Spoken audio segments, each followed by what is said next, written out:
Hello friends, welcome to our channel. இன்றைக்கி நம்ம சேனலில் வாழைப்பூ கூட்டு எப்படி பண்ணுறதுன்னு பார்க்கலாம்.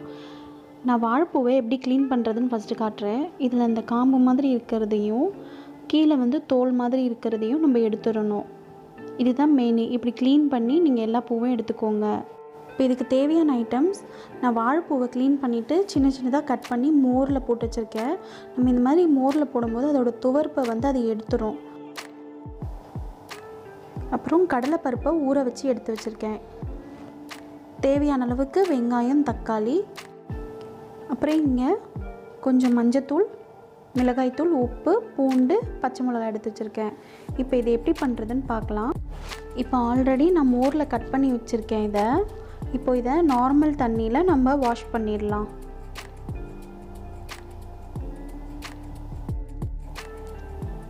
இது கடைசியாக தாளிப்புக்கு கொஞ்சம் துருகின தேங்காய், காஞ்ச மிளகாய், கடுகு, கருவேப்பிலை, எண்ணெய். இப்போ இது எப்படி செய்யுதுன்னு பார்க்கலாம். ஒரு குக்கரில் நம்ம ஊற வச்சுருக்கிற கடலைப்பருப்பை இதில் சேர்த்துடலாம். இதை நீங்கள் துவரம்பருப்பில் கூட செய்யலாம்.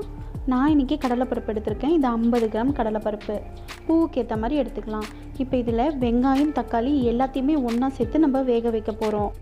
இதில் நம்ம எடுத்து வச்ச மஞ்சத்தூள், உப்பு எல்லாத்தையும் சேர்த்துடலாம். நான் காரத்துக்கு 1 ஸ்பூன் மிளகாய் தூளும் 2 பச்சை மிளகாய் சேர்க்குறேன். நீங்கள் உங்கள் காரத்துக்கு ஏற்ற மாதிரி சேர்த்துக்கோங்க. நான் 4 பல் பூண்டு சேர்த்துருக்கேன்.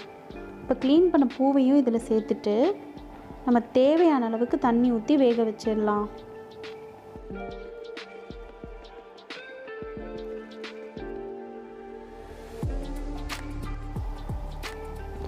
நான் 4 விசில் விட்டேன். இப்போ பார்க்கலாம். பாருங்கள், சூப்பராக நமக்கு கூட்டு ரெடி ஆகிடுச்சு. இப்போ இதுக்கு நம்ம தாளிப்பு சேர்த்துடலாம். தாளிப்புக்கு தேவையான அளவுக்கு எண்ணெயை சேர்த்துடலாம். நீங்கள் இதை நெய்யில் கூட தாளிச்சிக்கலாம். 1 ஸ்பூன் கடுகு சேர்த்துருக்கேன். இது நல்லா பொரிஞ்சதுக்கப்புறம் கருவேப்பிலை சேர்த்துடலாம்.